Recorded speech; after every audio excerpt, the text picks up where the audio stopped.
Hi everyone! Pag-support po natin si Ma'am Vilma Antonio, ang kanyang channel. One of the Kalingap vloggers po. Thank you po. God bless everyone. Thank you. Hello po. Good morning, good morning, good morning sa ating mga viewers, sa ating mga supporter, at sa ating mga katanod. Siyempre sa ating mga sponsor. Nandito po ako sa lugar ng Biberao. At kasalukuyang ako'y namimili ng mga sirang alahas at medyo pagod na rin po tanghali na, no? So meron ako ditong napansin na isang bahay na asin talagang sira-sira na at hindi ko alam kung anong buhay meron sila, no? So ako ay napabalik at ating aalamin kung ano ba ang meron sa bahay nilang ito at buo pa bang pamilya o nasaan ba ang mga magulang at mga anak na nandito sa bahay na to, no? Tara guys, samahan niyo ako at tayo ay kakatok sa kanilang mga munting bahay na baka sakali ay matulungan ng ating mga kababayan at lalong-lalo na si Kuya Bal Santos Matubang. So eto guys, ang aking nadaanan dito sa aking pagrorota. Hindi ko alam kung anong lugar ito, kung anong way itong nasa gilid na ito at ating aalamin. At sana po ay may tao, no? Tara. Hindi ko alam bakit ako binalik ng aking paa. Kasi nasilayan ko ang pag-iitsura ng bahay nila. So, ay meron. Hello! Hello, Tutoy! May tao dito, nak, bukod sa iyo. May tao dito? Ay, hello, Toy! Tao po! Hi! Ay, good morning, nak. Ako'y napabalik, at napansin ko ang inyong bahay. Hindi ko alam bakit ako hinila ng aking paa. Siguro para makita ang sitwasyon yun. Asan ang iyong mga magulang? Trabaho po. Wala ang tatay mo, wala ang nanay mo. So, nasa ang nanay mo? Trabaho po sa dugungan po. Anong trabaho niya? Nagre-recycle po ng mga basura. As in nagre-recycle, namumulot, parang ganon. Nagre-recycle. May ginagawa po sa Siya. Yung parang binubukod-bukod. Yung parang ganon. So, kayo, sino kasama mo dyan? kami lang. Kayong dalawa. So, ang tatay mo, anong trabaho? Tricycle. Sa oras na to, wala sila. So, pwede mas makita ang yung loob ng pamamahay. Baka sakali. Ito kasi guys, ito ang kanilang pamamahay. Ewan ko.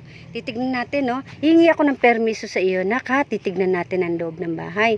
Ngayon, kung alimbawa man, ibibigay ko yung number ko para sabihan mo ako kung nandito yung nanay mo sa araw ng, anong araw na nandito siya? Anong araw na nandito? Martes nandito siya. Okay lang ba? Ma-check natin ang inyong bahay, nak? Sige. Itong dito, ano yan? Yan. Paliguan lang po namin. Paliguan. Saan pinaka-CR? Dito na rin. Titignan po natin, no? At wala daw po yung magulang niya. At ang magulang niya, dun din po sa basurahan. Basurahan, ito ay kanilang paliguan. Paliguan, yan ang kanilang paliguan. So, pwedeng makita yung loob na yung bahay, nak? Okay lang ba? Siguro naman, di naman tayo mapapalo, no? Baka ma-check natin. Ito po ang pinakabungad, Ayan. Saan kayo nakahiga? Yun po sa kabila. Di ba? Meron kayong doon. Ito guys, Ito guys, ang kanilang loob ng bahay. Yan. Yan, saan ka nagluluto? May rice cooker man. So, paano nak pag umuulan, paano kayo? So, nak, pag umuulan, paano kayo? Dito kayo lang. Saan ang pinakahigaan nyo? Yan? Dito?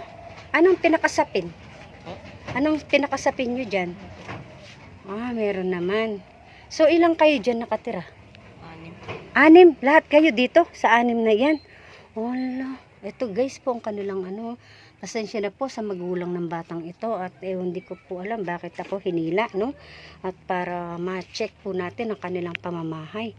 Guys, ito po ang kanilang bahay. So, wala pa lang yung ito dito daw. Ito higaan nyo talaga. At nakaano lang siya ng floor mat, sira-sira pa. So, ito pong kanilang mga anong pinakaano nyo? Likodan. Opo.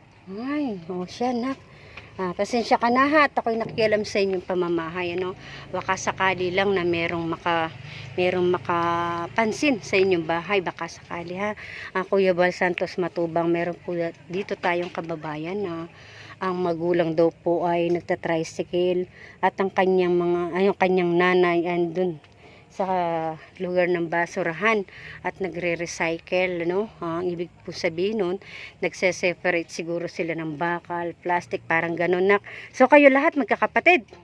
Ay wow, sino panganay? Ay ilang taong ka na? 12. Nag-aaral ka? Ay very good. Tapos pangalawa, si ate, dito ka. Oh, ang gaganda. Oh, ang gwapo ni ko. Ay, ang ganda ni ate. O, Chinita. Ang ganda ba? Ilang taong ka na, te? 10 po. Ay, ang ganda. Ano pangalan mo? Nahihiya. Ano po, ng Pangalan? totoong ko pong pangalan, Princess Asia Ciceleot, pero yung nickname ko po, Tangtang. Ay, si Tangtang. Ang ganda naman ni Tangtang. Mga Chinita, Chinito. Ayan, galing ano. Bali, 4 kayo, magkakapatid. So guys, na pasensya na po at nakikialam tayo sa buhay ng wala pa yung magulang. Pero siguro kilala din ako at nakikita ako ng kanilang nanay na. Pero naririnig niya rin siguro dahil laman ako ng basurahan. Ika nga. Pero sa isang araw, makikilala din po natin, no? Si Tangtang, oh, ganda. Mag-shoutout ka muna, Tang. Oh, gandang bata ni Tangtang. Chinita, ikaw lang babae, nak? Oh, kaya pala naman princess ang pangalan, eh. O siya, sige, nak, ha? Sabihin mo kay, ay, ito yung bunso. Ay, ano pangalan ng bunso? Ay, ang cute, oh. Pilyo man po. Pilyo? Oh, katuwa naman. So, ito po yung kanilang pamamahay. At isang araw po atin pong alamin ng talang buhay sa kanilang mga magulang, no? At sa ngayon po, hindi ko nga alam bakit ako hinila. At siguro para mapansin na rin po sila. Ayan ang isa. Ay, ang galing, ano. Ang bait naman na kuya. Ikaw yung magluluto, anak. Para sa mga kapatid. Ay, mga Chinito at Chinita. Ang galing. O siya. At ako'y napadaan lang, ano. At ibibigay ko yung aking number. Pag nandyan ang yung nanay, sabihin mo ako yung message, ha. Para mapasyalan ko na nandito siya at makausap ko man lang. So guys, ito ang kanilang bahay. Yan. Tangtang! Ang cute naman ni Tangtang. Alis na po ako, no? Wala po yung kanilang mga magulang. Sa tuwing araw po ng Martes, nandyan daw po sila. Sabi ko, tawagan na lang po ako.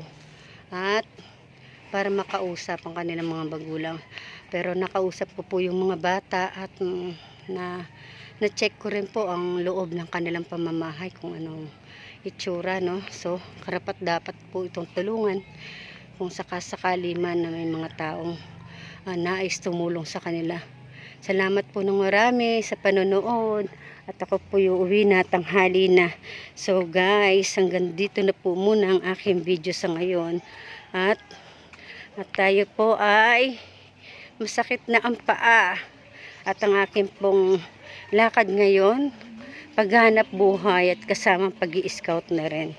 So Tita Ermagalo, alam po napakabuti ng puso mo at ng mga kasamahan mo. Salamat po ng marami sa inyo, ha, Team Tanod. At yan, Kuya Alex Librada. Ayan po, Belma Antonio. Sa kala. Shout out po sa mga subscriber po natin at mga supporter. Pakisuportahan po ang channel ni Belma Antonio. Yan, di ba? Huwag mo nang kalimutang like, i-share at manonood po tayo, no? At i-subscribe yung kanyang channel. Salamat po mga kalingap. God bless. Thank you, Kuya Alex.